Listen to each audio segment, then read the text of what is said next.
The weather and climate often cause concern and curiosity, but understanding the facts behind the phenomena can be a challenge. We're here to help. From the University of Illinois Urbana-Champaign and Illinois Public Media, welcome to Weather Realness, a weekly podcast about the skies above Illinois and the world. I'm your host, Joseph Trujillo Falcon, Assistant Professor in the Department of Climate, Meteorology, and Atmospheric Sciences at the University of Illinois Urbana-Champaign.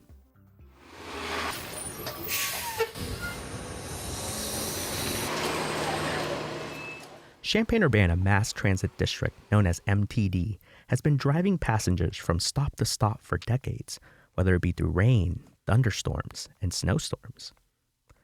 But how does the MTD continue its services under extreme weather conditions? Joining us to talk about the MTD's operations is Jay Rank, Operations Director at the Champaign-Urbana Mass Transit District. Rank is in charge of service development, fixed route service, ADA paratransit service, and ensuring safe rides for all passengers.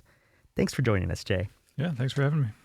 Let's begin by talking about severe weather because what's happening in Illinois right now has made national headlines.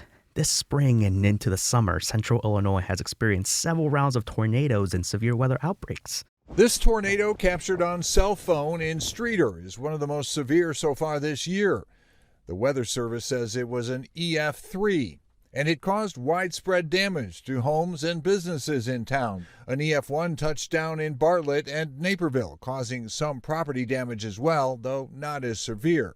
Illinois now leads the nation in tornado reports with 138 as of mid-June, with only 4 shy of breaking the all-time state record of 142 set just 2 years ago in 2024.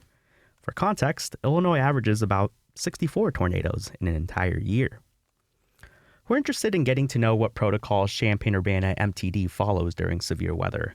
Could you walk us through a specific weather event where MTD came close to or did suspend service and what the decision process looked like in real time?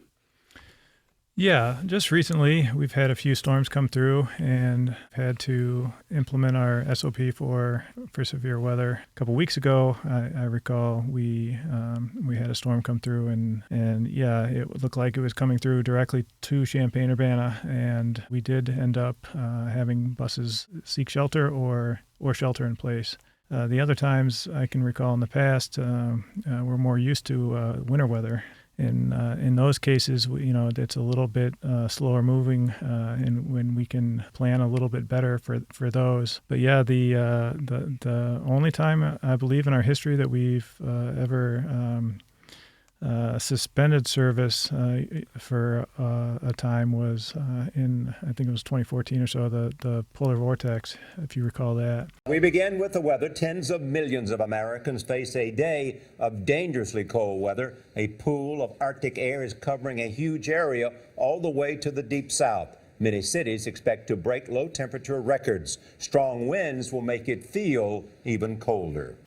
They came in overnight, and there was decisions that cities would stop plowing or wouldn't start plowing until the storm was over in the morning. So we decided to suspend service until the streets were getting cleared, and then we provide the service back.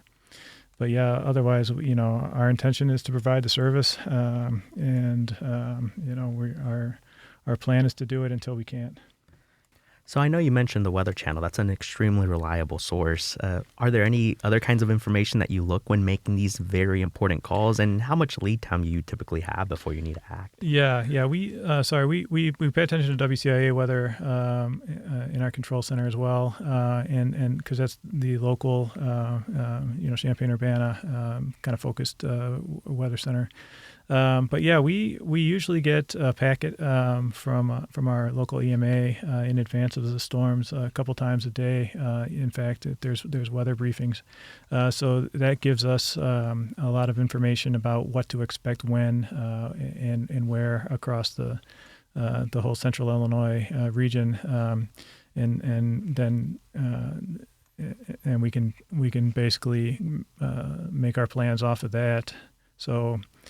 Yeah, that's kind of where it starts, and then when it comes to a watch or warning, then we all get together to try to determine what's the next step. So yeah, our control center is the heartbeat of MTD in terms of our service, and it's staffed with radio operators and supervisors.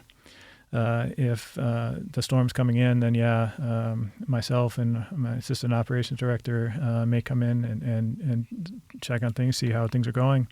Maybe some other staff will come in as well to make sure, just to check. And then we basically kind of decide on how to go about it based on what's indicated. Yeah, it truly is a collaborative partnership between EMAs, those emergency management agencies, the control room there at MTD, among the National Weather Service as well. Just so fascinating to see all those operations come to life. Let's imagine this scenario then. If a warning is issued, there's going to be a lot of buses that are already driving, already on the road somewhere mid-route. Where are operators trained to go, and are there designated shelter locations along routes? Yeah, we don't define them exactly. We ask that each operator knows which route they're driving that day and think about what kind of buildings there are along their route. We want them to stay on route because we've seen in the past if you go off route in a storm, you can end up in a parking lot or put yourself in a dangerous situation that we don't want. More recently, we've updated the SOP to say either stay on route, seek shelter there, or shelter in place. So basically, we're looking for any building that's structurally sound and well built. So along the route, you may find a university building. There's lots of those on campus, which are great. Banks or hotels, things like that. And we want to avoid, box stores, things like that are a little bit, more prone to falling down or injury, I guess. So that's essentially what our instructions are. Of course, Illinois Terminal is right downtown Champaign. Lots of our routes go through there, so a lot of our operators do kind of aim for that, and there's lots of places to store buses, so we can get their shelter in place there. If you're just joining us, this is Weather Realness, the podcast about weather and climate from Illinois Public Media and the University of Illinois Urbana-Champaign. I'm Joseph Trujillo Falcon, assistant professor in the Department of Climate, Meteorology, and Atmospheric Sciences at the University of Illinois Urbana-Champaign. Today, we're talking about how Champaign-Urbana's mass transit district operates under severe weather conditions with Jay Rank, operations director at the Champaign-Urbana MTD. Moving on from severe weather and tornadoes, let's talk about extreme heat. I mean, if you spend a summer here in central Illinois, you know how the humidity here can be brutal. Afternoon temperatures will climb into the middle 90s each day this week, with high humidity levels sending the heat index, or what our bodies actually experience, into the 100 to 110 degree range. Our listening audience may have heard the term corn sweat, a catchy way of describing how crops release moisture into the air on top of what's already coming up from the Gulf of Mexico. That results in dew points pushing into the 70s, and for someone waiting at a bus stop in the middle of July, for example, that combination can be quite dangerous. Extreme heat creates a different kind of operational challenge than storms because there's really no clear threshold that can trigger a response. How does MTD think about heat as an operational risk? Our buses operate, year-round in the heat or the cold. The buses are air conditioned. They're heated in the winter, so it's a good place for people to get out of the extreme weather. So. And then, in combination with our real-time information, our bus tracking, we hope that that information can help determine when somebody does decide to go outside in order to catch the bus, so that they can limit their time out there. If it's really hot or really cold and people need to seek shelter on the bus for the climate, we do allow people to ride longer than normal. Let's go to the other extreme of the temperature scale and talk about winter and cold weather. One of my favorite signs from NTD during the wintertime is that in big old caps, it's too cold to walk, encouraging folks to ride the bus. And I got to say, it's definitely convinced me to do it before. Yeah. Keeping buses running when it's cold really is its own challenge. So what are the more common operational problems winter weather creates for the MTD, and how do you navigate through those? Yeah, I mean, the cold itself, like I said, isn't so bad. The buses do pretty well. It used to be that we'd have problems with our air systems, lowering the bus or the ramps, putting those out if the weather was too cold. But more recently, the systems have improved, and we don't have any issues. If the bus was lowered, it could get stuck, and then we couldn't move it. So, fortunately, our newer buses are great in that. So like cold itself isn't really a problem. It's really the precipitation that causes us the problem, whether it's a lot of snow or ice. Ice is I think the biggest challenge for us. Yeah, let's talk about that winter precipitation, because slick roads create a specific challenge that most riders, really have to contextualize here. A bus can't really stop the way a car can. So can you walk us through what that means for operators and what riders can do to make that safer for everyone? Yeah, I mean, buses are heavy vehicles, and it takes a lot of power for them to get going and to slow down. We try to be very careful. We have professional drivers, and we do a lot of training. So they're looking for hazards. They're looking and scanning ahead and doing all of the safety measures that they can anticipate. And they get really good at our operators get really good at reading body language from pedestrians, or anticipating what cars are going to do. I mean, they're out there driving all day, and that's a skill that they develop. We need to be very careful in the ice and the snow. And increase our following distance so that there's no chance of us sliding into a vehicle or anything. If there's snow, on the edges of the road, we tell them not to curb the bus in case that they get stuck, and look for spots where the pedestrians, the passengers can safely board the bus. They're looking for a lot of things in the weather, and. Yeah, we get a fair amount of practice each year, it's we get pretty good at it. Yeah, no, really, with these previous winters, that's a lot of experience that these bus riders are getting.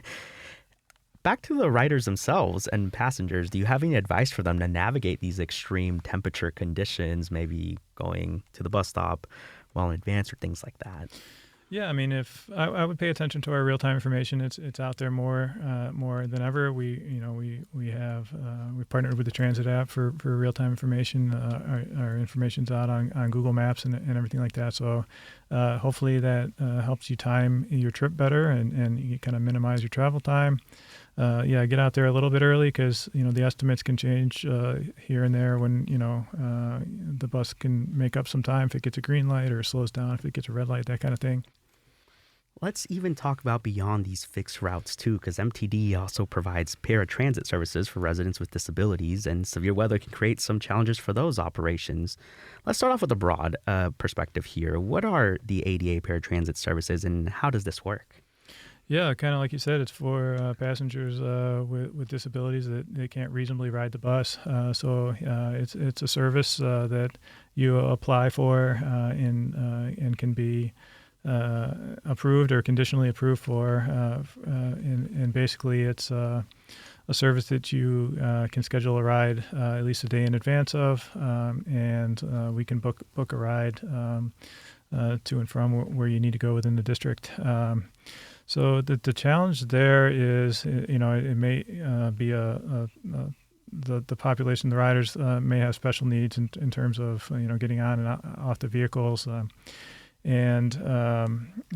we need to be, we help with that. But the trick is in particular in the winter weather, is unlike the fixed routes where we know where the buses are going to go, and the buses go back and forth all day on those streets. Paratransit can go anywhere, so they may end up in a place that the streets aren't as well plowed or shoveled, or in the parking lots, things like that. So it can be a little bit more challenging. The operators are great, and if they call in and get stuck or think they can't make it, they can call a supervisor. And a lot of times in winter weather, we get a lot of staff out there with shovels as well, and can help either dig a bus out, dig a van out, or help in one way or the other. If you're just joining us, this is Weather Realness, the podcast about weather and climate from Illinois Public Media and the University of Illinois Urbana-Champaign. I'm Joseph Trujillo Falcon, assistant professor in the Department of Climate, Meteorology, and Atmospheric Sciences at the University of Illinois Urbana-Champaign. Today, we're talking about how Champaign-Urbana's mass transit district operates under severe weather conditions with Jay Rank, operations director at the Champaign-Urbana MTD. So Jay, you oversee fixed route service across the whole bus system here. And so when severe weather hits, does that change how you manage scheduling and deployments of routes in real time? Not initially, at least with the severe weather in the warm months. Our goal is to operate the service as planned, and until we can't, we'll do that. So, we do have extra help. We have backup buses that can help with various things, and they can help, or if they're call-offs, if we have operators that can't make it to work for one reason or another, that we can kind of fill runs. So a lot of times it is personnel management, where we need to sort something out, fill a run, or relieve somebody that needs to leave. So that can be a challenge, especially if schools are closing or something else happens where, our operators have children or something that they need to attend to. So yeah, there's certainly the human aspect to running the business. In terms of the winter weather, same thing. We if people can't make it in, if they live from out of town, we sometimes struggle getting people to come to work. However, usually, knock on wood, the storm happens and the school districts close as well. And we operate the high school, middle school trips for Champaign and Urbana school districts. So if the schools close, we can keep those operators at work and reassign them to a shift that's running. So that helps. And then if it's cold or if it's bad weather, that helps us with our backup plan. So, if typically if a bus is 10 minutes late, we'll start a turn for it. And if we've got extra people, then we can start that earlier and provide supplement the service a little bit sooner. Thanks for providing those wonderful perspectives here. As a weather and transit nerd myself, I can acknowledge that sometimes the weather can drive ridership up or down on certain routes. So I'm curious to know which weather conditions tend to bring the most people onto the bus, and do you see that concentrated on particular routes? Yeah, that's a funny question for us because it's sort of has to do with the exact circumstances. If it's so cold. That things close, then ridership goes down because people stay in. If it's just a little bit cold or a little bit rainy, then the ridership goes way up, especially on campus, where maybe most of the semester people are good to walk to class, but on this day they decide to ride.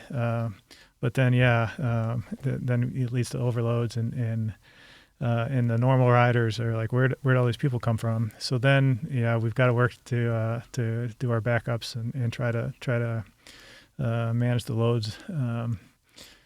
Circumstances a little bit different. All I'm hearing is that there needs to be a research study done on that. That's super awesome.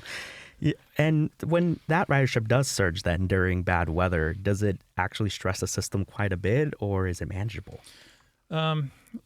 It can be both. It depends on how many people we have, how many extra vehicles we have, the timing of the trips.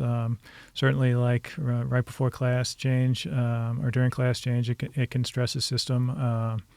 And it really depends on how close people want to get on the bus. Sometimes we pack them on and we're good. yeah, sometimes the bus is filled and we've got to leave people behind. So we've got cameras around a lot of the dorms, and we can see, if a bus left people, that we can kind of proactively send another bus through. So it can be stressful, but I mean that's what our control center is there to do. That's what our street supervisors are there to help with. So and we've been doing this for a long time. So. I think we're pretty good at it. Ridership continues to grow, and I think we do have a lot of experience with this kind of service. So looking on into the future then, where is MTD heading in improving how it responds to severe weather for both operators and passengers? Yeah, we're working on improving our real-time information, especially in regard to going off route for either construction or any kind of any incident like flooding. Right now, we have a technical limitation with our radio system is we can't send exactly where the bus is going, or we can't draw it in our control center and have it update both for the bus and the apps. So we're working on a project right now to get all of our buses basically on cellular data, and that would give us an opportunity to improve that. So excited about that. But yeah, in terms of the severe weather, that's hard, especially if it's a fast-moving storm. We are working on a internal messaging system that includes basically our MDT on the bus, basically the computer by the wheel, with our radio, text messaging our operators, and then using our intranet to message out if there's severe weather coming and what to expect. So we're kind of like Illini Alerts, but across the three platforms. So we're working on that internally. But yeah, externally, it's hard to communicate, especially with the fast-moving storm. So I think the message for us is, or I'd like to get out is we have an agreement basically with the community that we're going to provide the service and do the best we can. But yeah, if those if your phone's going off and the sirens are going off, think about protecting yourself as well, and we'll pick up the routes when we can. But at that point, we need to protect our operators, the passengers on board, and the vehicles, and we'll restore service as quickly as we can. We look forward to seeing those advances. How innovative to really be able to look at this and even provide additional safety for our riders in the future.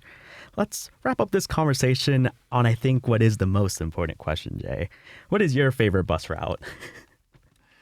I would say the orange right now is my favorite. It's the one that's closest to my house and gets me to work. But I want to plug the 17 Cherry is going to be a new route that we're implementing in mid-August, which is basically an extension of the Green Express route, which currently is an AM/PM peak. One direction doesn't operate all day, so the Cherry will operate in both directions all day, basically from South Campus. To West Champaign, and the extension is going to be down to Carl at Curtis. We're able to get to the clinic down there now.